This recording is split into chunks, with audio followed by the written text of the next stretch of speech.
Tadi Bertua, saya ingin bangkit 4 isu dalam perbincangan saya atau perbahasan saya. Isu pertama saya nak bangkit ialah berkait dengan keperluan untuk memansuhkan Seksyen 9A Pilihan Raya, Akta Pilihan Raya 58. Ini adalah untuk menjaminkan senarai pengundi yang bersih dan tulen. Dalam perkataan lain, dengan pemansuhan Seksyen 9A Akta Pilihan Raya 58, undi hantu atau undi ragu-ragu boleh dikurangkan dan dengan ini menjaminkan pilihan raya yang lebih bersih. Seksyen 9A ini telah dimasukkan ke dalam Akta Pilihan Raya oleh kerajaan selepas pilihan raya kecil likas pada tahun 1999. Ini adalah berikutan keputusan Mahkamah Tinggi Kota Kinabalu yang telah membatalkan keputusan pilihan raya tersebut. Keputusan Yang Arif Muhammad Kamil Awang, dan saya baca dengan izin, the instances of non-citizens and phantom voters in the electoral roll, as disclosed in this trial, may be the tip of the iceberg. It could not be denied that the registration of voters in the Likas electoral roll was in contravention of the law. No one, including the government department, is above the law. Yang Arif, keputusan Yang Arif Muhammad Kamil Awang juga mengatakan bahawa it's common knowledge that an influx of illegal immigrants has plagued Sabah for some years. The SPR ought to be aware of the said influx, and when the said objections were raised, the SPR should have held a public inquiry as prescribed by the election laws. So, ini jelas menunjukkan bahawa Mahkamah Tinggi mendapati senarai pengundi kawasan likas mengandungi pengundi hantu dan pengundi bukan warga negara. So, untuk menyekat judicial oversight, atau pemantauan judicial ke atas senarai pengundi, kerajaan telah incorporate Seksyen 9A dalam Akta Pilihan Raya. Dengan pindah ini, Tuan Yang Dipertua, senarai pengundi yang diwartakan oleh SPR tidak boleh disemak dan tidak boleh dipersoalkan atau dirayu terhadapnya atau dikaji semula, dibatalkan atau diketepikan oleh mana-mana mahkamah. Jelas Seksyen 9A menjadikan SPR sebuah badan yang berkuasa mutlak dan mempunyai imuniti daripada pengawasan mahkamah dan dari segi senarai pengundi. Malah SPR boleh dikatakan sebagai sebuah kuasa supranational ekoran pindaan Seksyen 9A. Tambahan pula, seksyen tersebut melanggar doktrin pengasingan kuasa atau separation of powers di antara badan kehakiman, eksekutif dan legislator. Kuasa dan fungsi mahkamah sebagai pengimbang antara keadilan ataupun arbiter of rights and justice telah disingkirkan oleh Seksyen 9A. Tuan Yang Dipertua, tujuan sebenar pindaan 9A adalah untuk memastikan bahawa UMNO dan Barisan Nasional kekal berkuasa. Baru-baru ini, kes keraguan senarai pengundi telah dirujuk ke mahkamah untuk kesemakan kehakiman judicial review.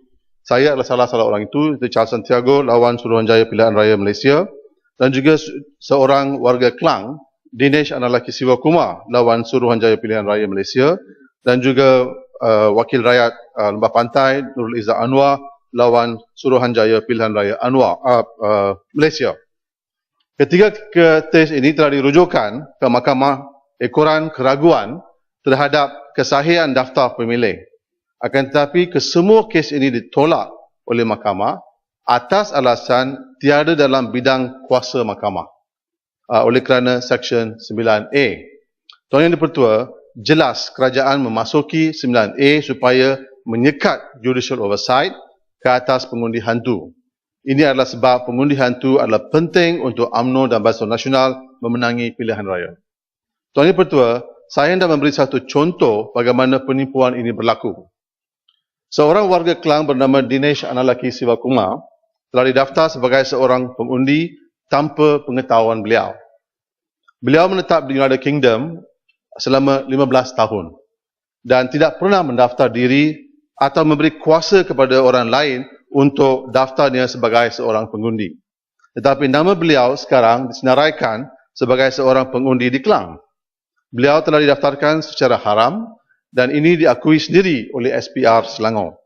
Dalam email yang dihantar kepada bapa beliau, SPR memberitahunya bahawa anaknya didaftar oleh seorang penolong pendaftar UMNO bernama Hishamuddin bin Kasim.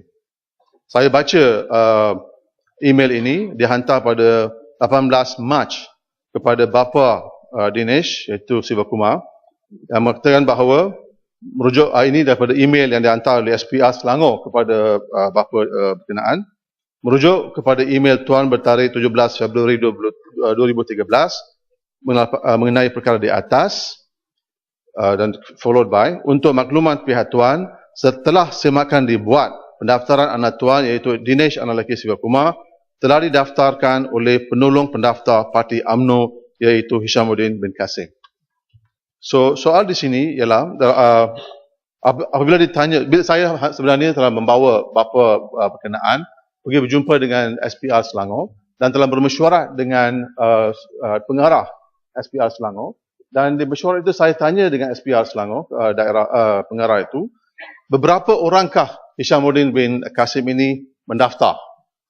Selepas dia tu senyap sikit, tapi selepas fikir dia kata banyak orang. Ini boleh dikonfirmlah dengan sendiri. So, Tuan Yang Pertua, sehingga hari ini SPR tidak mengambil tindakan terhadap orang ini yang telah melanggar undang-undang negara. Kes ini amat serius dan boleh dikelaskan sebagai kesalahan jenayah kerana melibatkan pemalsuan identiti. Dalam kes Dinesh Kumar, sudah pastinya tanda tangannya dan salinan kad pengenalan beliau dipalsukan kerana ianya perlu disertakan dengan borang pendaftaran pengundi. Oleh kerana kesan yang serius, saya cadang SPR membuat laporan terhadap orang yang berkenaan dan heret beliau ke mahkamah. Tuan Yang Pertua, di kawasan parlimen saya sendiri, di Klang, 11 warga negara Malaysia yang tinggal dan kerja di luar negara, iaitu di New Zealand, Australia, United Kingdom, Amerika Syarikat, telah melaporkan kepada saya bahawa mereka didaftar sebagai pengundi tanpa pengetahuan dan persetujuan mereka. Malah ada seorang wanita cacat berumur 25 tahun didaftarkan sebagai pengundi tanpa pengetahuan beliau atau pengetahuan ibu bapa beliau. Kes-kes pendaftaran palsu atau undi hantu perlu luasa oleh kerana peranan mahkamah disekat dan dengan itu mekanisme check and balance hilang dalam proses.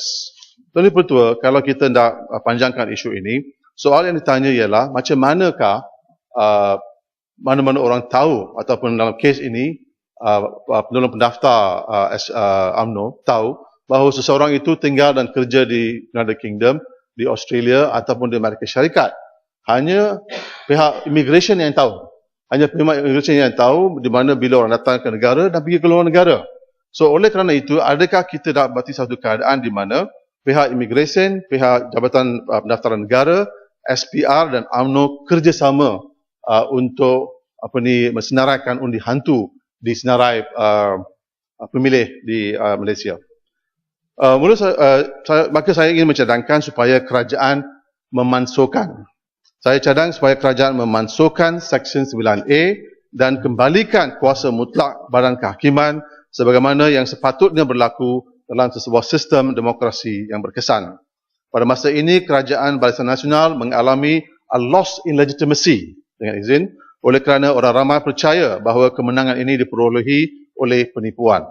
Saya harap Yang Amat Berhormat Perdana Menteri dalam jawapan beliau akan memberi jawapan yang positif yang mengatakan bahawa Seksyen 9A akan digugurkan dan dimemansuhkan.